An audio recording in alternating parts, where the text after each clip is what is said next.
Kedengeran nggak suaranya? Kedengeran. Kok ada mungkin boleh memperkenalkan diri sekarang lagi sibuk apa? Pacar berapa? Hmm. Enggak. Gua itu sekarang bikin konten, konten kreator apa aja lah yang bisa dijadiin duit. Terus jadi konsultan juga di bidang F&B gitu. Jadi ya ngerjain apa yang investor mau. Investor punya uang nggak bisa ngelola restoran. Terus cara ngelola restoran gimana, bla bla bla bla bla. Something like that. Oke, di dunia makanan semua ya berarti ya kok ada ya. Oke, cukup tahu jadi makanan enak ya. Hmm. Oke, mungkin boleh kenalin juga dikit mungkin kok Ade. Sekarang usia berapa? Ini kebetulan yang hadir di sini usianya mungkin sekitar 15 sampai 17 tahun loh Kak Ade. Ini 15 sampai 17 ya? Yo, beda berapa tahun tuh berarti sama Kak Ade tuh? Gue 18. 18 7 tahun yang lalu. Berarti Gue sekarang sekarang itu 25 gue tahun ya? sekarang umur 26. Jadi gue kelahiran 95 dan sebelum kita ngobrol-ngobrol disclaimer on ya teman-teman, ya gue akan ngobrol sama Alvin ini kayak gue ngobrol sama temen, jadi nggak akan formal gitu. Jadi Iya, supaya benar. semuanya lebih chill dan lebih lebih enak lah dengernya. Benar banget. Benar banget. Kayaknya lebih chill lagi kalau pada open cam nggak sih, Bro Ade? Ya boleh. Itu harus open Nggak cam sih? nggak sih? Harus open cam nggak sih? Jadi kelihatan muka-mukanya ekspresinya gitu. Ntar kalau gua salah ngomong Heeh. kan kelihatan ekspresinya. Jadi gua sambil sambil Benar. ngobrol, gua sambil cek-cek muka. Benar. Biar kita lebih antusias juga waktu lu salah ngomong, benar. Cengli. Disclaimer on ya. Oke. Kita punya waktu sampai tadi di WA 18.55. Wah, asik Oke, nih, asik. before Ah, sebelum kita mulai, gua mau ngasih Alvin juga nggak tahu sih ini panitianya juga nggak tahu. Jadi nanti kan ada Q&A. Q&A-nya itu kalau misalnya ada satu atau dua orang yang cukup aktif dan pertanyaannya cukup amazing, gue akan ngasih voucher free makan di salah satu restoran di Bandung. beuh, kejutan. Ini nggak ada di skrip ini. Ini nggak ada di skrip, bro. Bagus. Sering-sering ya. Gimana kalau Kak Ade ini sering-sering datang ya? Jago-jago makan di sini Kak Ade lu. Jangan salah lu. Mereka tahu makanan enak. Oke. Perlu ada backsound nggak? Enak pakai backsound kayaknya, dikit ya. Ya boleh, bebas mau background, mau background, mau back apa selalu Levin. Bebas. My bro Stanley, tim multimedia siap. Pakai backsound suara kecil, Stan. Sebelum kita buka-bukaan ya. So, karena kita ngobrol sebagai teman, jadi teman-teman bakal ngedenger, ya inilah pembicaraan kita, dan berharap kita bisa belajar banyak ya. Oke. Bro, ada nih, pengen nanya dong. Boleh Apa? nggak ceritain, mungkin kan kayak sekarang tadi bisa ada di posisi ini gitu ya. YouTube juga sudah punya, berapa ya YouTube sekarang ya? Exposure-nya ya, subscriber-nya ya. Cukup oke ya? Ya lumayan lah, 250 ribu something kalau nggak salah. Belum lihat lagi sih. Wow, ya kan berarti cukup bisa dibilang menjawab kebutuhan ya. Hmm. eh, Dalam waktu singkat. Nah, pengen dengar cerita dong. Boleh nggak lu share dikit nih perjalanannya?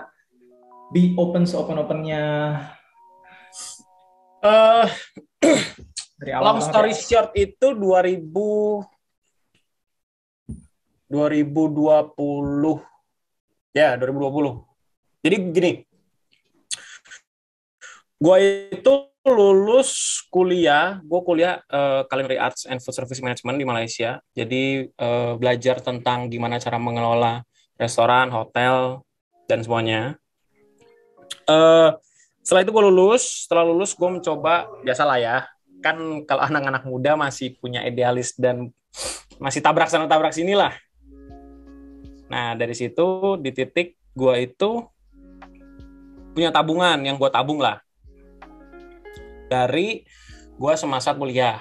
Pokoknya amount-nya cukup untuk ngebuka salah satu restoran. Nah, dari situ gue buka restoran selama setahun, restorannya bangkrut. Gitu, one and another story, restorannya bangkrut.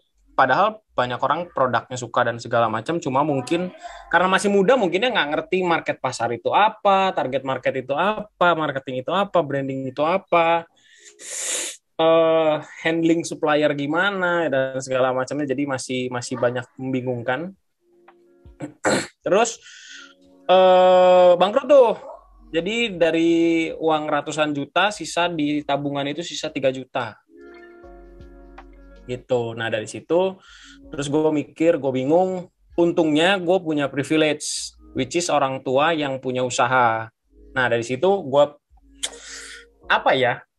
kayak cukup memalukan untuk diri gue sendiri di saat waktu itu. Di saat waktu itu mikirnya, aduh gue malu ya, gue laki-laki udah disekolahin, udah kuliah, udah dibiayain, kok gue nggak jadi apa-apa. Disitulah iblis berbicara banyak hal.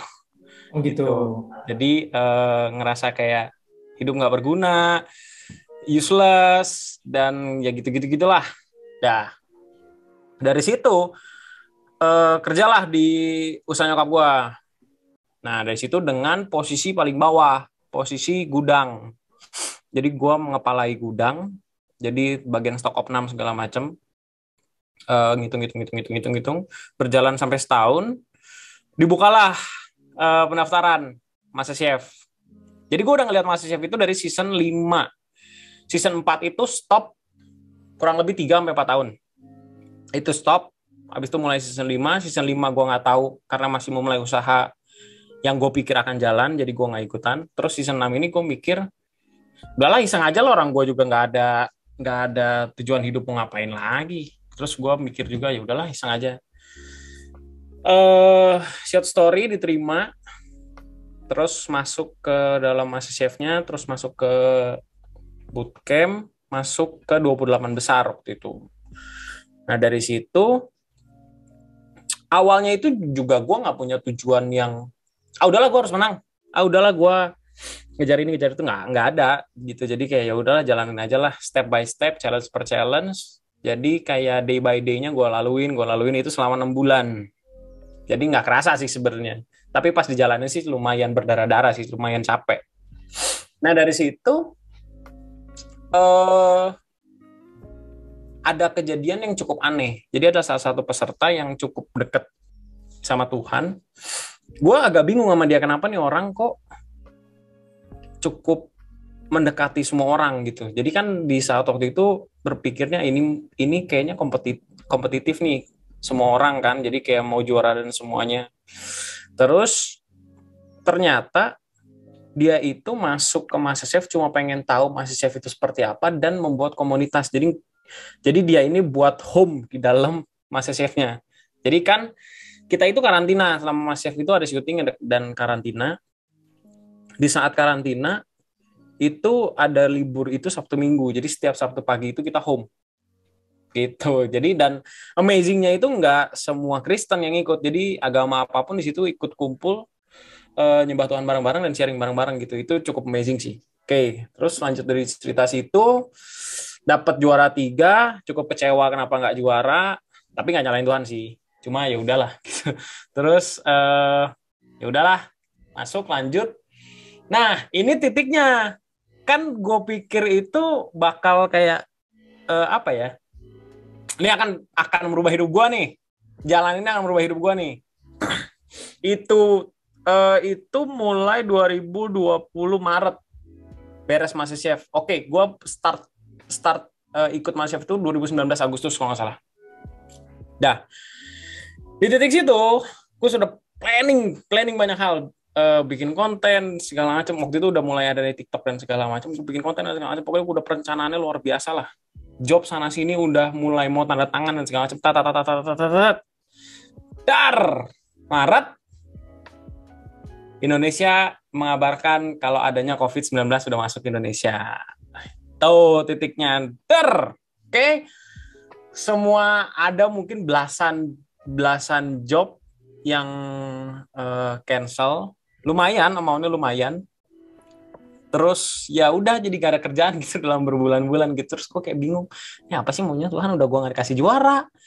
Udah juara gak dapet apa-apa, dapet kagak. Terus waduh, mau memulai sesuatu juga dihalangin gitu, kayak apa sih gitu. Nah dari situ ya depresi lah, cukup depresi sih dalam beberapa setahun lah sampai 2021 awal. Jadi gue tetap memulai bikin konten di YouTube. tetap terus tapi cuma kayak robot aja gitu, kayak badan gue sama otak gue doang gitu, tapi hati gue nggak di situ karena hati gue masih kayak marah, ngerasa kayak ini kenapa gue diginin ya gitu, kayak kok nggak adil sih gitu. Nah dari situ Wow. di titik 2001 ya Tuhan menjawab pekerjaan-pekerjaan jadi konsultan dan segala macam di 2021 semuanya gitu. Wow. Itu ceritanya short tadi kayaknya, tapi gue pengen banyak nanya jadinya nih ya. Tanya please. Pengen banyak nanya nih dari tadi ceritanya. Guys, lu lucu banget ya tuh jadi gue baru tahu bahkan nih dari lu sekarang cerita nih. Waktu karantina gitu ada home juga di sana ya? Ada. Yang tahu tuh Kojimi Oh, cerita ini. Kayaknya gue belum cerita lo deh. Ya, di sana jadi cukup berdampak dong ya. Tapi kenapa udah ada home terus kok lu masih marah aja ya?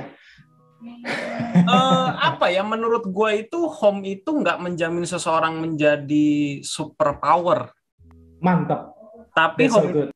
home itu ibarat gini, kalau gue ngerasanya gini, home ini kayak apa ya? Kita tuh hidup sebagai manusia itu kan harusnya jalannya lurus kan. Tapi kan ya namanya manusia tergoda belok kiri, belok kanan, belok kiri, belok kanan, belok. Nah, menurut gue home ini tempat untuk bawa balik. Kalau kita udah ke kiri udah terlalu jauh, nanti balikin ke tengah. Nanti bawa ke kiri terlalu jauh, nanti balikin lagi ke tengah gitu. Gitu menurut gue. Tapi balik lagi ke diri sendiri sih, kesadaran diri sendiri mau jadi orang yang seperti apa. Home itu hanya membantu. Jadi lebih ke arah reminder ya. Reminder to the truth gitu ya. Nah, lu di sana banyak ngalamin kayak kan namanya kompetisi itu ya. Home kan kayak, bro, sis, kayak temen gitu. Tapi waktu kompetisi lu ada kayak kesel sama seseorang, dua orang kayak lu ngerasa diserang gitu, gitu nggak sih? Soalnya kalau gue lihat kayaknya namanya kompetisi mah diserang banget dong. Jadi gini, gue nonton sih. Jadi gini, gue itu di dalam Master Chef yang waktu itu gue itu sebagai peran antagonis sebenarnya. Gitu. Jadi gue tuh kritikus setiap tindakan yang mereka lakukan gitu. Jadi gue nggak akan mengkritik kalau mereka nggak melakukan sesuatu. Ibaratnya gue itu mengkritik semuanya. Nah, tapi kan Master Chef itu kan syuting dulu baru ditayangin. Nah, peserta ini kan nggak tahu apa yang gue omongin kan sebenarnya sebelum tayangan itu keluar kan. Tapi entah kenapa mereka itu menganggap gue ini sebagai ancaman terbesar di dalam situ. Padahal gue nggak se-overpower itu sih menurut gue gitu, dan gue masak biasa-biasa aja gitu. Nah, mereka ini menganggap gue ini ancaman terbesar, jadi setiap privilege yang mereka dapat, mereka itu pasti nyerang gue. The one and only pasti nyerang gue. Nggak pernah nyerang yang lain, pasti nyerang gue. Gitu. Jadi ya banyak hal lah, banyak kalau diceritain banyak lah. Kayak apa ya? Oh iya, ada satu pokoknya waktu itu tim challenge 10 sama 10 orang kalau nggak salah. Jadi di satu sisinya ini, gue tuh nggak dipilih sama sekali. Jadi tim-tim yang jago ini nggak milih gue sama sekali. Jadi gue disisakan sama yang, sorry itu saya yang kurang-kurang lah. Nah dari situ gue mikir kayak, lihat aja loh, gue bisa buktiin kalau gue bisa menang dengan tim begini. Dan di situ memang hampir menang, tapi tetap aja kalah. Hampir itu jangan dihitung, kalah ya kalah, menang ya menang. Gitu. Nah, tapi di situ gue berpikir kayak, ini kenapa semua orang nyerang gue ya gitu. Tapi ya it's okay lah, namanya berkompetisi, namanya lagi bergesekan, hal-hal kayak gitu normal lah menurut gue. Jangan terlalu dibawa perasaan sih, kalau gue waktu itu mikirnya gitu. Wow. Ini gue baru tahu nih ya. Jadi kalau gue coba simpulin, lu tuh di kompetisi harus jaga hati karena lu peran yang nggak disukai. Terus lu tadi juga ya gak berhasil juara 1, terus begitu lu top 3 lu banyak ngalamin yang namanya nggak enak gitu ya. Itu jadi di cancel tuh berapa job tuh kalau lu boleh share? 10 ke atas lah, 10 job ke atas. 10 job ke atas. Jadi ya cukup lah kalau buat nraktir Alvin makan steak mah gitu. Nraktir satu sisi lighter sekali, bro. Ya cukup lah pokoknya dari situ. Ya udah, nah, gak dapet. Gitu ya. Jadi bener-bener lu kayak judulnya itu selama Master Chef, terus setelahnya itu kayak jaga hati, itu judulnya ya. CLCC banget sih lu, healthy heart gitu. Healthy heart itu hanya apa ya? Apa bukan pedoman, apa namanya ya? Healthy heart itu kayak cuma simbol, tapi dijalaninya tiap hari, bro. Benar. Wow, itu seru nih. Nah, gue jadi pengen tanya lagi nih. Jadi di momen-momen itu lu sempat ada kayak kecewa kan tadi sama Tuhan. Boleh nggak lu ceritain tuh ya kehancuran terbesar itu tuh di mana tuh titik rendahnya? Apakah keluarga misalnya kedampak, pacar jadi banyak, pacar gimana? Kayak gitu boleh cerita mungkin kehilangan apa aja. Eh, ini abis masa chef aja lah ya. Jadi Betul. biar nggak terlalu panjang. Di saat waktu itu beres dari masa chef, kehilangan pekerjaan, orang tua menganggap gue ini berhasil. Jadi gue nggak cerita sama nyokap gue gitu. Jadi gue nggak cerita sama nyokap gue dan keluarga gue kalau gue ini sedang terpuruk, nggak cerita sama sekali. Gue tuh nggak pernah menceritakan masalah gue sama keluarga gue.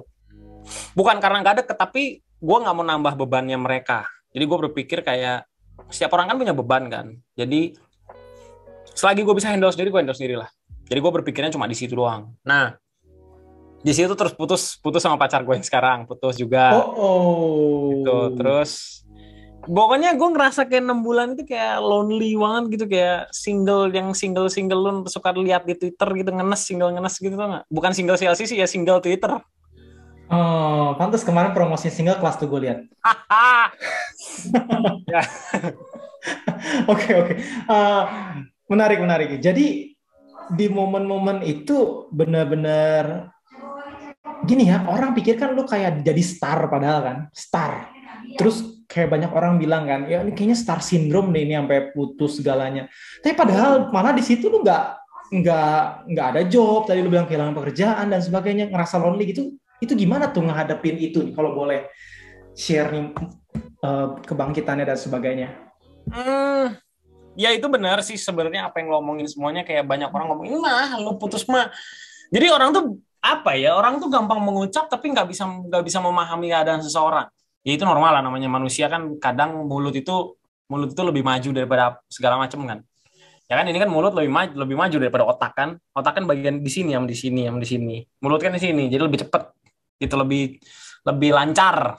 Nah, mereka itu mikirnya, si Ade mah putus bukan gara-gara apa, emang lagi terkenal aja, nggak mau sama pacarnya lama udah ditinggalin lah, bla bla bla. Pokoknya ada banyak lah. Di situ gue cuma mikir, ya udahlah, people gonna hate gitu. Kayak kita nggak bisa memuaskan setiap telinga seseorang gitu. Jadi daripada nutup 1000 mulut, lebih baik kita menutup 2 telinga. Gue di situ cuma mikir gitu. Tapi hati mah kecewa ya kecewa lah, manusia kok. Orang gue bukan Bapak Abraham gitu. Jadi gue merasa masih kecewa mah kecewa aja lah. Namanya manusia, kecewa itu wajar, sedih itu wajar, nikmatilah. Selagi masih bisa ngerasa kecewa dan sedih, berarti lu masih manusia gitu. Nah dari situ, gimana cara overcome-nya? Dari waktu ke waktu sih sebenarnya. Jadi nggak bisa diomong ada satu momen yang come out gitu, kayak si Ade tersadarkan oleh postingan Instagram gitu misalnya. Nggak gitu juga. Jadi diobatin pelan-pelan, satu luka diobatin berhasil, satu luka diobatin, satu luka diobatin, satu luka diobatin. Karena kita kan manusia semuanya, jadi bukan Superman. Gue merasa kalau kita ngambil semua tanggung jawabnya itu langsung brek, tanpa kita mikir kekuatannya kita sendiri gimana, menurut gue bisa mati cepet gitu. Jadi biar lukanya ada dulu nggak apa-apa, tapi kita obatin nih satu-satu. Luka dalam keluarga, luka dalam pekerjaan, luka sama orang lain, luka sama pasangan dan segala macam gitu.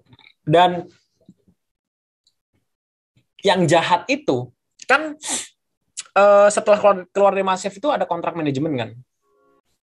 Nah ini wajib, jadi kalau masuk ke top 6-nya MasterChef itu wajib kontrak sama manajemennya RCTI.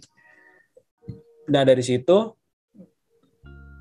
mereka ini nggak ngurusin juga gitu. Jadi kayak dibiarin cari job sendiri, tapi kalau dapet job dari gue nyari job sendiri dipotongnya banyak gitu-gitu ya segala macam. Jadi gue ngerasa juga kecewa kayak banyak lah. Jadi semua orang gue kecewain lah pokoknya gitu. Jadi kayak gue kecewa sama sini semuanya gitulah. Namanya orang lagi terluka pasti kena gores dikit, kena apa dikit itu udah pasti kayak seret gitu. Nah, dari situ momen bangkitnya itu gue lupa dari mana gue dapat ayat ini. Tapi gue dapat ayat Amsal 23. Itu tuh tentang pokoknya Tuhan itu berjanji tidak akan meninggalkan kita di saat gelap kalau nggak salah. Boleh tampilin nggak? Amsal 23 atau Mazmur 23, Bro? Mazmur ya apa Amsal ya? Pokoknya dalam lembah kekelaman. Nah ya itu Amsal apa Mazmur? Mazmur, Bro. Oh ya Mazmur. Harus tanya pastor yang kayak gitu, lu kurang janjian lu. Bentar. Gua bisa tampilin sih, bentar ya. Oke. Jadi ternyata lu kenapa bisa akhirnya keingetan ayat itu, Dek? Gue lupa dari mana ya. Dari mananya mah. Lupanya bener-bener lupa ini, lupa gue dapet dari mana. Pokoknya muncullah ayat itu, terus gue baca dan ini janjinya Tuhan ya gitu. Jadi menurut gue kata perkatanya itu yang membuat gue kuat sih sampai sekarang gitu. Iya. Sekalipun aku berjalan dalam lembah kekelaman, aku tidak takut bahaya sebab engkau besertaku, gadamu dan tongkatmu itulah yang menghibur aku. Jadi Tuhan itu udah, menurut gue di saat waktu itu gue mikirnya ya Tuhan itu udah berjanji nyediain gue kehidupan, nyediain gue perlindungan gitu. Kenapa gue harus takut gitu. Jadi gue ngerasa kayak ketika gue takut itu gue kayak meremehkan Tuhan. Tapi overthinking ya masih ada, tetap aja overthinking masih ada aja. Namanya manusia normal pasti overthinking ada, depresi ada, stres ada, pasti ada aja. Iya. Nah, ya benar Mazmur 23. Kenapa gue ngomong Amsal 23 ya? Itulah Mazmur. Oke. Iya. Jadi ini yang nguatin lu dan akhirnya lu bisa punya respon yang benar ya setelah itu ya. Mungkin itu yang membuat lu akhirnya bisa ya tadi mungkin ya dari kecewa demi kecewa itu yang diobatin satu persatu karena janji Tuhan ini ya. Nah pertanyaan gue nih, akhirnya lu kan harus make something dong, nggak cuma doa, nggak cuma denger. Nah, akhirnya apa sih yang lu lakuin nih setelah lu dapet kabar-kabar itu, pacar juga bermasalah, semua bermasalah. Akhirnya kan ini sekarang bisa comeback, tadi lu share tentang YouTube, tentang F&B Consultant di 2021, lu menuai. Nah, boleh nggak cerita di situ gimana akhirnya lu punya respon yang benar, bro? Prosesnya lumayan lama lah. Jadi, ini gue udah pernah ngomong ke Alvin sebelum gue masuk MasterChef. Jadi waktu itu gue dapet pengumuman kalau gue masuk ke MasterChef. Terus gue ketemu Alvin lah berdua. Terus gue bilang, Vin, kalau misalnya gue udah beres MasterChef, gue mau udah melayani anak muda, gue bilang. Ya dari situ, ya Alvin mah ya aja lah. Yes, pasti ada masuk lighters. Alvin mah happy aja. Terus gue mikir, gue maunya melayani anak-anak muda yang udah bisa berpikir, Vin. Gue nggak mau.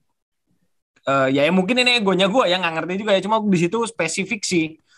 Gue maunya anak-anak muda yang sudah tahu tentang kehidupan, mengerti, maksudnya udah punya common sense yang lumayan wajar gitu, kayak ini do's, ini don'ts gitu.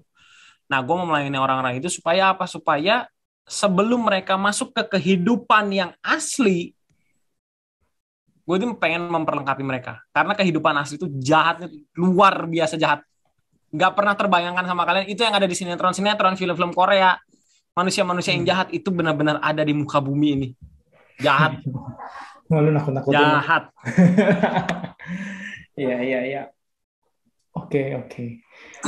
Ya bener sih apa yang dia omong itu nggak difilter. Dan akhirnya mungkin di situ lu punya respon yang benar. Lu kan akhirnya bangun YouTube juga ya setelah itu ya. Nah dari situ awalnya itu gue bangun YouTube itu cuma apa ya? Tujuan utamanya bukan uang sih. uang itu bonus ya, dapat uang ya seneng, siapa yang nggak dapat uang, siapa yang dapat uang nggak seneng, nggak mungkin lah, itu menurut gua nggak make sense, menurut gue itu terlalu bullshit menurut gue. Cuma gue berpikir gini, gue udah dikasih kesempatan ya sama Tuhan untuk punya exposure, gue udah dikasih kesempatan untuk ikut berkompetisi, itu kan sebenarnya kan kesempatan ya, kesempatan dari Tuhan, cuma kita yang menjalankan dan Tuhan yang mengizinkan. Gue cuma bilang, ya udahlah, ada yang nonton nggak ada yang nonton, gue akan bikin video terus. Kenapa? Karena gue sadar apa yang gue buat ini bagus, dan resep yang gue buat ini nggak main-main, dan gue yakin gue bisa membantu banyak orang. Nah, di saat 6 bulan itu kan pandemi kan, banyak orang itu masuk ke DM Instagram gue ini ngomong kayak, kok thank you ya untuk resepnya ini dan segala macam, gue bisa hidup karena gue di PHK, di luar dari kerjaan karena banyak usaha yang turun, jadi pemotongan tenaga kerja. Gue ngeliat resep lu dan gue menjual resep lu ini dan laku di daerah rumah gue, dan gue di situ berpikir, oh wow, ternyata hidup gue ini ada gunanya juga ya gitu. Jadi gue berpikir kayak oke lah, gue akan keep doing this selama gue bisa berkatin banyak orang. Mungkin di telinga kalian teman-teman yang masih muda, mungkin akan terdengar di pikiran kalian, ini orang ngomong terlalu bullshit, ini orang ngomong terlalu mengada-ngada, karena mungkin lagi ya di acara lighter saja nih orang ngomongnya begini. No, no, no, no, no. Jadi purpose yang Tuhan titipin ke kita ini, cepat atau lambat kita pasti akan tangkap. Pasti akan tangkap. Entah kita yang nangkep atau ditangkapin sama Tuhan, dilemparin ke kita. Jadi ketika purpose itu datang di hati dan otak, tangkap dulu aja, renungin, dan pahamin apa yang Tuhan mau, dan tanya, apakah ini memang jalan yang gue harus tempuh ya. Misalnya contoh, teman-teman ini mungkin bisa main musik. Contoh misalnya bisa main musik. Ya namanya masih muda, masih SMA, ya pengen musik, pengen buat pacar, buat pasangan, buat gebetan gitu-gitu. Ya udahlah, itu normal lah, itu namanya talenta dari Tuhan yang dikasih buat lu semua untuk menggebet lawan jenis kalian. It's okay, it's fine. Tapi kalau memang tujuannya Tuhan memberi talenta itu, ya pakailah untuk orang lain dan untuk Tuhan. Menurut gue sih di situ, karena dulu gue berpikir di saat gue masih muda, gue berpikir gue percaya sama Tuhan supaya gue bisa diberkati. Gue percaya sama Tuhan supaya gue dapat pekerjaan. Gue ke gereja supaya gue bisa dapat cewek yang cantik. Gue dan segala macam gitu. Jadi supaya cuma as time by goes, waktu berjalan, gue berpikir kayak ngelihat jalanan, ngelihat banyak orang yang kurang beruntung. Meskipun gue lagi nggak punya uang, gue berpikir gue masih dikasih 2 tangan 2 kaki. Gue dikasih kuping, dikasih hidung yang lengkap, nggak ada organ yang rusak, bisa hidup dengan layaknya manusia normal. Menurut gue itu berkat udah yang luar biasa. Karena apa ya? Itu hal yang biasa karena kita udah milikin. Anggapannya gini deh gampangnya. Kalian dikasih sama orang tua kalian uang 1.000 itu biasa. 10.000 deh. 10.000 itu kayak 10.000 kecil, beli boba aja nggak dapat. Karena kalian udah biasa untuk dikasih itu dan biasa mempunyai itu, jadi itu hal yang biasa. Kalau orang yang nggak punya 10.000, penghasilannya 1.000 setiap hari, mereka berangan-angan berpikir kayak, gimana ya cara dapetin 10.000 ya sehari ya, gimana ya pengen ngerasain 10.000 makan tempe itu gimana ya rasanya, segala macam. Jadi ya dari situ gue belajar sih bersyukur. Memang nggak langsung, tapi gue belajar untuk bersyukur itu sampai sekarang gitu. Alright, very good, very good. Tadi ada quotes yang bagus tuh. Purpose yang Tuhan punya buat kita tuh sooner or later pasti nyampe ke tangan kita, guys. Entah itu Tuhan yang lempar, entah itu kita yang tangkap. So that's so good. Nah, sedikit pengen share nih ya buat teman-teman. Ini YouTube dari Ko Ade.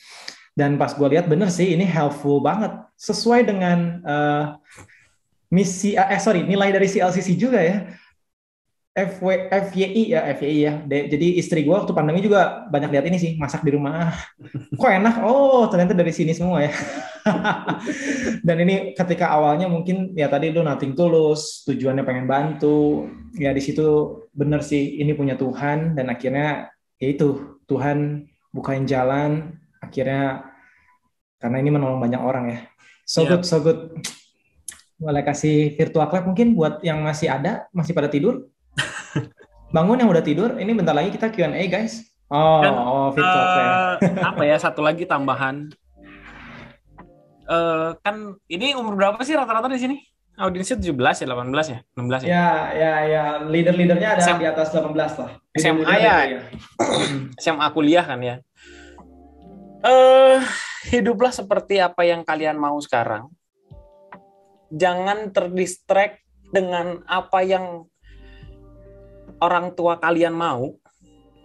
Menghormati orang tua itu salah satu bukti kalau kita memang sayang sama mereka, tapi ketika kita punya mimpi, memang mau diperjuangkan dan bisa dipertanggungjawabkan, fight for it. Karena penyesalan itu nggak akan pernah lupa sampai kita nggak ada di dunia ini. Jadi, kalau misalnya kalian itu pengen jadi seorang, misalnya, apa ya, fotografer terus kalian pengennya kayak kuliah tentang fotografi, videografer, editing dan segala macamnya. Orang tua kalian pengennya kalian jadi dokter misalnya. Orang tua itu pasti menginginkan yang terbaik buat kita, itu sudah pasti. Mereka tuh nggak mungkin ngejerumusin kita, nggak mungkin. Cuma karena perbedaan gap generasinya kita dengan orang tua kita, pasti kayak kita menganggap orang tua ini nggak ngerti kita, ini nggak ngerti gua nih. Ini orang tua gua nih nggak ngerti gua nih, ini nggak ngerti nih, ini sekarang ini ya. Ini zamannya begini nih. Orang tua itu nggak mengerti, tapi mereka hanya mau ngasih yang terbaik buat kita. Mereka nggak mau kita terjerumus gitu loh, karena mereka tahu kita masih muda. Mereka nggak mau kita menggebu-gebu gitu. Tapi selagi kita bisa mempertanggungjawabkan, tanggung jawab is everything ya dalam hidup. Tanggung jawab dan konsisten itu dua kunci yang harus selalu dipegang. Tanggung jawab dalam arti gini, ketika kalian udah memilih satu jalan, tanggung jawablah dan konsisten melakukan hal tersebut. Jadi jangan pernah kemakan omongan, oh ini lagi bagus kita ikut, ini lagi bagus ini segala macam, karena something yang kita nggak tahu kalau kita masuk ke dalamnya itu bisa menjerumuskan kita dan bisa menghabiskan kita gitu. Jadi do something what you want. Kalau kalian perlu fight untuk mimpi kalian, jelaskan kepada pihak-pihak yang tidak setuju. Karena di saat gue waktu itu dulu kuliah, gue mau kuliah tentang culinary arts, itu orang tua gue nggak setuju. Orang tua gue maunya gue jadi dokter gitu. Nah, gue di situ gue meyakinkan orang tua gue dan gue bertanggung jawab, ini pasti gue akan bisa mandiri dengan job ini sampai nanti gitu. Tapi seiring berjalannya waktu ya ada ups and downs-nya. Cuma selama kita tanggung jawab dan konsisten akan itu, pasti akan nemu jalannya, dan Tuhan pasti akan melihat orang-orang yang sudah berusaha. Jadi lanjutkan apa yang kalian mau. Oke.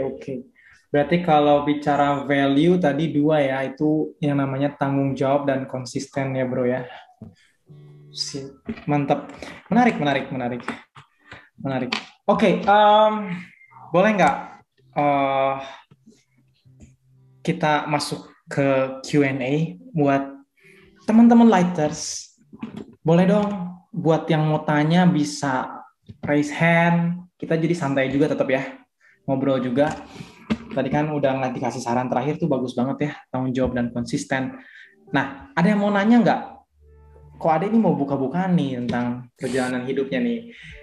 Boleh, kalau malu private Zoom chat ke gua. Kalau lu pede open mic, gua open mic, lu tinggal raise hand. Dan kalau yang mau di Zoom chat to everyone juga boleh. Oke, ini ada yang nanya nih langsung. Nah, bagaimana cara supaya bisa bangkit dari mimpi yang kita inginkan gagal gitu?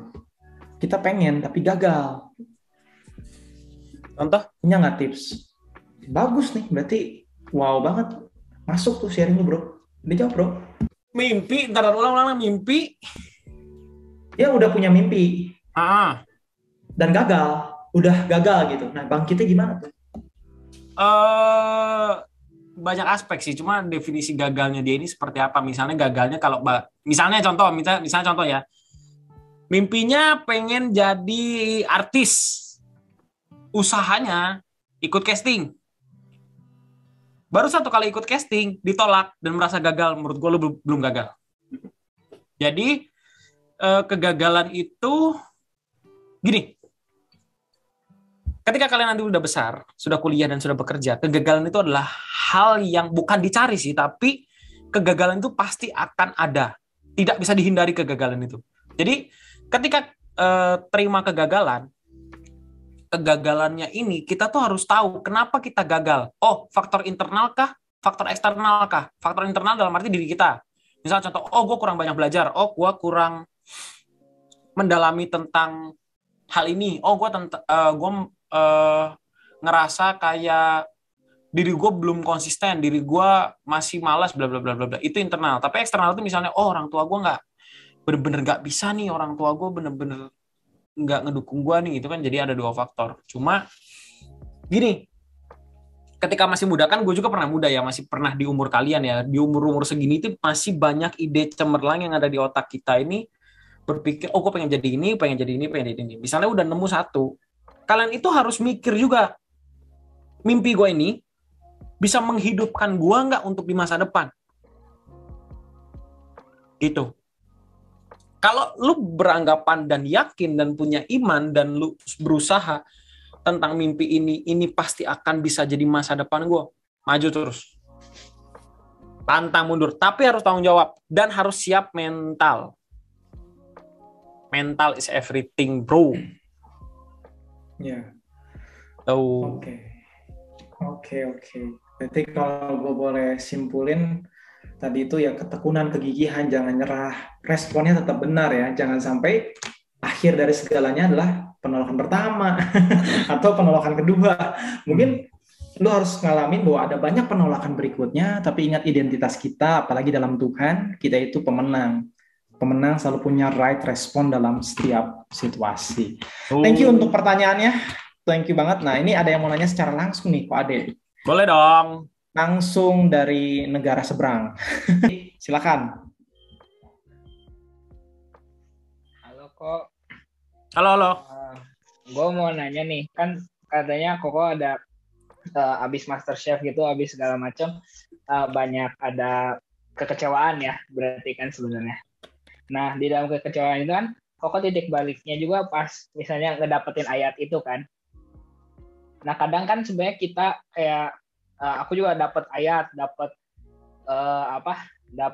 khotbahan misalnya atau apa. Nah, tapi gimana Koko bisa akhirnya ngerespon dengan benar? Gimana Koko yakin banget, oh itu teh Tuhan gitu?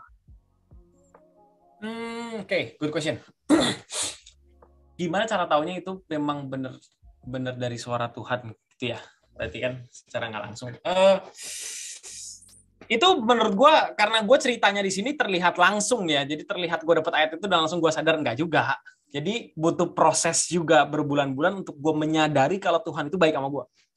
Jadi nggak langsung kayak gue dapet ayat Mazmur 23, gue langsung hidup gue langsung menyembah Tuhan. No, bro. Jadi nggak ada yang instan. Jadi nggak ada yang klik gitu, nggak ada kayak jentiknya Thanos gini langsung hilang semua, nggak. Jadi butuh proses sebenarnya. Jadi dari berawal dari ayat itu langsung kayak ada kejadian-kejadian lain yang gue merasa Tuhan ini baik ya buat hidup gue gitu, tanpa gue harus berusaha untuk berpikir apa sih kebaikan Tuhan buat hidup gue, enggak. Jadi uniknya menurut gue gini, uniknya suara Tuhan ini kadang kita nggak mikirin, kadang kita nggak minta, tapi itu datang sendiri dan itu butuh waktu untuk kita bisa ngeresponnya gitu. Dan sangat wajar sih di umur beberapa dari kalian ini ngerasa kayak suara Tuhan kayak apa sih? Ini bener gak ya suara Tuhan? Masa suara Tuhan gini sih? Ini kan gak audible, ini suara siapa? Ini mah suara hati gue orang. Itu sangat normal. It's okay, it's fine. Tapi selama itu bergaris lurus sama firman Tuhan yang ada di Alkitab, menurut gue itu suara Tuhan. Dan berujung dengan kebaikan. Tuh. Mantap. Gimana, Darren? Ada mau digali lagi? Sudah cukup? Oke, thank you kok. Siap. Wow, very good. Kalau yang gue lihat di sini, langsung gue nemu simpulan juga nih. Jadi kalau kayak Bro Ade ini, begitu dapat ayat, dia langsung punya kerendahan hati buat sadar Tuhan ya. Oh, ternyata Tuhan tuh baik. Oh, ternyata ini ada tujuan Tuhannya. Sampai tadi YouTube itu gue baru tahu sekarang, bener juga ya. Itu sangat helpful banget loh. Ide awalnya di masa-masa pandemi orang PHK, dan I think itu menjadi berkat buat banyak orang. Dan tadi bagus banget juga ya, perlu proses ya berarti. Nggak seinstan itu ya, langsung kayak semuanya baik. Dan bahkan ini Enggak lah. 2 tahun kemudian ya bro ya, ini 2022 ya. Hidup itu tentang proses lah. Jadi nggak ada yang instan. Lo mau gimana juga. Nafas aja proses. Aja proses. Soalnya itu hidup tentang proses. Iya. Ini banyak yang masuk nih Bro Ade nih pertanyaannya nih. Wow, judulnya Right Response hari ini pas banget. Kok ini pertanyaan nih. Kok Ade, gimana do you compare yourself with other contestant? Maksudnya mungkin pertanyaannya tentang comparing ya. Kan kayak contoh simple kayak lu compare dengan yang season 5. Mungkin yang season 5 bisa tiba-tiba udah punya banyak duit. Atau mungkin waktu lu di MasterChef lu bisa compare nggak? Lu ibaratnya masa sekarang kan orang lebih mudah drop, jatuh karena comparison kan. Karena compare to others. Nah, lu pernah nggak ngalamin pengalaman comparing to others kayaknya, gue teh kurang ini dan sebagainya? Boleh share mungkin ya? Gini. Karena sebelum masih chef ini gue pernah jadi, bukan atlet sih ya, gue sering berkompetisi futsal lah di Malaysia gitu, dan puji Tuhannya memang dikasih banyak kemenangan. Jadi di saat waktu itu tim gue itu cuma berpikir gini, how you beat yourself yesterday is more than everything, daripada lu comparing dan berusaha nge-beat musuh lu. Jadi musuh terbesar di dunia ini bukan orang lain, diri kita sendiri. Contoh, misalnya harusnya nge-gym jam 7 pagi. Harusnya fitness jam 7 pagi, kalau nggak lari pagi. Kalian bangun setengah 7, aduh ngantuk ya. Aduh males ya, gue kemarin begadang, temen gue curhat, bla bla bla bla bla. Aduh, lari nggak ya? Di titik itu, lu lagi ngelawan diri lu, mana yang lebih menang, perasaan atau kemauan lu untuk bergerak gitu. Jadi ketika lu bisa melawan diri lu pasti bisa ngelawan orang lain. Oke, tentang comparison. Pernah ya, pernah, pasti itu hal yang wajar dan normal karena ya kalian hidup di dunia sosial media ini kan. Jadi di saat gue seumur kalian ini, gue sosial media gue cuma Facebook dan Friendster yang nggak ada harus di compare gitu kan. Sekarang kan Instagram, TikTok, Twitter, you mention about it. Jadi banyak banget platform yang membuat kita ini jadi insecure. Ngelihat teman, bapak ibunya kayak 3 bulan sekali pergi ke Jepang, London, Aussie dan segala macam misalnya. Lihat teman, mobilnya lebih bagus. Lihat teman, motornya lebih bagus. Lihat teman, uang jajannya lebih banyak. Itu akan selalu ada. Tapi kita tidak pernah tahu permasalahan mereka itu seperti apa, karena apa yang mereka tunjukkan ini kalian pasti banyak dan sering dengar lah, apa yang mereka tunjukkan di sosial media ini tidak sebagus aslinya. Jadi apa yang ditunjukin itu pasti yang bagus-bagus, gak mungkin mereka lagi jelek, lagi sedih, lagi nangis, lagi depresi, lagi patah hati, mereka tunjukin di Instagram ini menurut gue dikit lah, 1/1000 mungkin yang mereka benar-benar real tentang hidupnya. Pasti mereka pengen menunjukkan the best of their life. Jadi di situ gue berpikir, ya ngapain gue compare sama orang-orang yang memang kelihatan baik doang gitu, karena nggak akan ada habisnya. Comparing itu nggak akan ada habisnya. Lo punya penghasilan 1.000, compare sama penghasilan yang 2.000, 2.000, 10.000, 10.000 comparing lagi sama penghasilan 20.000, 20.000 comparing lagi sama yang 50.000. Akan terus sampai ujung. Langit itu tidak ada batas atas, tapi bumi itu akan selalu tetap di bawah. Jadi rendah hati itu ada level terbawahnya. sampai kita benar-benar nggak bisa direndahkan orang lain, itu rendah hatinya kita. Tapi kalau kita meninggikan diri kita dan hati kita, nggak akan ada ujungnya. Itu mah atas terus, akan ke atas terus. Itu jadi comparing itu akan selalu ada, tapi gimana kita ngeresponnya? Gitu. Oke. Balik lagi ya, right respon dan perlu sadar bahwa musuh terbesar kita adalah diri sendiri. Berarti Ade pernah ada di titik itu, tapi Ade perlu ngerti bahwa pas saat kumat, lawan terbesar itu bukan gimana merubah eksternal, tapi justru mengatasi diri sendiri ya. So good. Nah ini ada yang mau nanya secara langsung nih. Koko kita, Koko Arvin, silakan untuk langsung open mic. Mau nanya nih. Ini kan kata aku kan maksudnya life is hidup tuh kan banyak dapat cobaan gitu kan.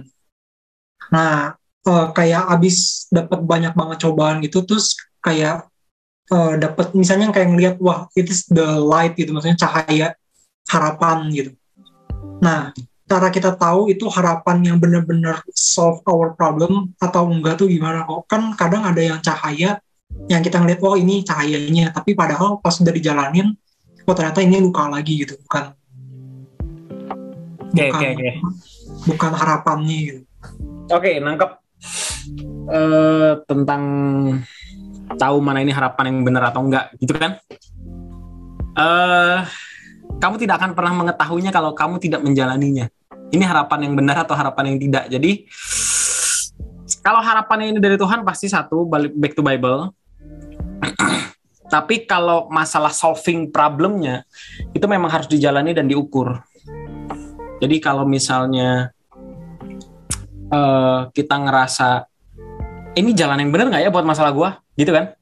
Ini benar nggak ya gue ngelakuin ini untuk masalah gue? Jadi kalau kita hanya berpikir dan kita tidak menjalani solusi itu, kita akan diam di situ.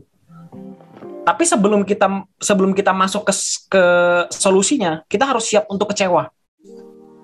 Jadi mental yang kuat itu adalah mental yang baik adalah siap untuk dikalahkan dengan keadaan, tapi siap untuk bangkit lagi.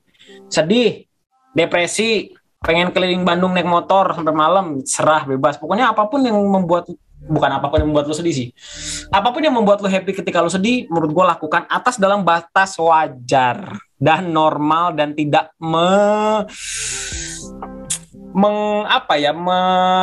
menghalalkan segala cara untuk kayak oh ya gue lagi sedih, gue pengen ngelakuin ini. No. Tetap ada batasnya. Tapi itu boleh dilakukan dan menurut gue itu masing-masing gimana cara diri sendiri untuk atasin kesedihan itu. Cuma ngomong harapan itu namanya juga harapan, bukan kepastian. Jadi harapan itu kan masih 50-50 kan sebenarnya. Jadi ketika kita berharap akan ini benar nggak ya solusinya? Ya dijalanin aja dulu. Gitu. Jadi dijalanin dulu, ditabrak dulu. Kalau memang ini bukan jalannya, calm down, take it easy, minta pertolongan Tuhan, cari jalan lain, lihat kiri kanan, mana lagi yang harus dikerjakan. Tuh. Oke. Gimana Pak Arvin? Oh, oke. Berarti salah satu langkah preventif yang paling baik itu kita jangan berekspektasi terlalu tinggi. Oh, oke. Thank you. Mantap. Mantap. Ekspektasi akan membunuhmu. Sering banget nih kalau gue lagi ngobrol sama Ade duaan ya, dia sering ngomong udahlah Vin, no expectation, kita duduk biasa aja, resultnya punya Tuhan. Udah resultnya punya Tuhan, atur ekspektasi, result punya Tuhan, kita duduk biasa aja, bagian kita duduk biasa aja. So good. Kayak gue ngejalanin konten bikin YouTube ini, gue kan pasti selalu minta pertolongan Tuhan lah sebelum syuting lah. Yang gue doakan cuma satu, Roh Kudus yang bekerja di tempat ini, hasil dan prosesnya engkau yang tentukan. Aku hanya berusaha, aku hanya manusia, aku yang jalankan. Nah itu doang doa gue. Jadi gue nggak ada ekspektasi. Ya lagi naik, lagi turun. Ya udah, that's life. Oke. So good. Ini sebuah value yang bagus nih, perlu di-highlight teman-teman ya. Jadi doanya pun itu lebih ke arah doa supaya kita tuh bisa menjaga hati, karena mengatur ekspektasi means kita lagi mau coba guard our heart loh teman-teman. Dan ya kalau kita punya respon yang seperti itu, balik lagi emang yang gue pelajari dari Ade tadi adalah ya kita pasti bakal do the best, karena kita ngerti bahwa Tuhan yang kontrol semua ini. Sometimes kenapa kita jadi menikmati kesendirian, menikmati kekecewaan dan tidak mau keluar, karena kita ngerasa kita terlalu mempunyai itu, dan kita ngerasa kita nikmati banget itu. Padahal kita sadar bahwa ini semua punya Tuhan. Ya, oke, kayaknya waktunya udah habis, ada 2 menit. Kok ada mau nyampein apa lagi nih? Tinggal 2 menit, udah diingetin. Ada nih satu pertanyaan, gue mau jawab nih. Oh, boleh. Di siapa ya? Ini Hagen Quinston. Mau nanya, kalau di saat waktu itu 2019, Ko Ade nggak ikut audisi MasterChef, kira-kira apa masa depan Ko Ade yang bisa terbayang sampai saat ini? Hal apa yang bakal berubah secara pribadi ataupun mental? Kalau gue nggak ikut MasterChef, jujur gue nggak tahu gue sekarang jadi apa. Tapi hal yang pasti gue akan lakukan adalah gue akan percaya sama diri gue sendiri, karena gue cukup kepedean manusianya. Gue merasa diri gue pintar, gue merasa diri gue bisa solving the problem dan semuanya. Gue merasa diri gue lumayan hebat, dan itu yang sering menjatuhkan sebenarnya. Tapi ya gue menjalani apa yang ada, opportunity apa yang ada gue ambil. Jadi gini, teman-teman, kalian ini masih muda, ada opportunity apapun, ambil. Ada kesempatan apapun untuk membangun diri kalian atau dapat duit dan segala macam, pekerjaan dan segala macam, ambil. Seiring berjalannya waktu, ketika kalian bertambah tua, menuju usia mau menikah, kalian tidak akan bisa mengambil semua opportunity yang kalian bisa ambil sekarang.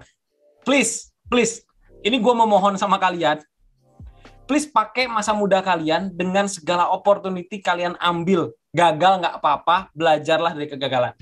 Please. Jangan sampai kalian nyesal, kayak gue. Tahu. Oke. Thank you so much. Jadi kalau gue pengen tambahin dikit, sometimes opportunity yang datang itu mungkin itu adalah cara Tuhan untuk memberikan kita harapan, untuk memberikan kita jalan. Jadi jangan cepat-cepat menolak, cepat-cepat merasa bahwa kita nggak bisa. Just try it. Jadi so good. Oke, kalau gitu sudah habis waktunya. Ada sepatah 2 kata terakhir kok Ade sebelum kita akhiri. Minta tolong tim yang CLCC tadi yang pertanyaannya di list. Nanti gue akan pilih salah satu yang akan gue kasih vouchernya ya.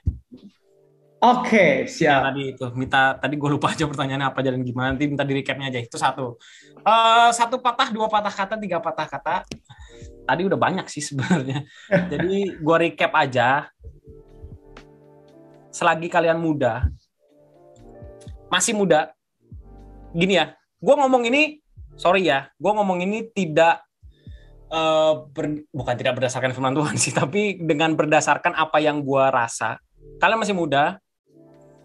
Satu, ambil opportunity apapun yang sedang dihadap. Misalnya contoh, opportunity apapun yang mungkin tidak bidang kalian, ambil. Pakai itu, kalau gagal nggak apa-apa. Pakai kegagalan itu untuk kalian. Kalian mau melakukan apapun yang kalian mau, selagi dalam batas wajar dan normal, itu nggak apa-apa.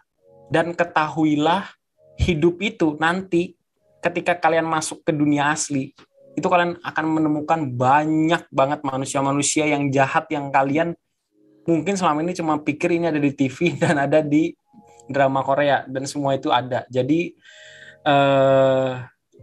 do what you want to do. Tanya Tuhan, minta Tuhan pertolongan, minta Tuhan kasih kekuatan, dan kasih insting yang kuat mau menjalankan apa dan gimana gitu. Dan jangan lupa kasihilah bapak dan ibumu dan keluargamu tetap. Oke.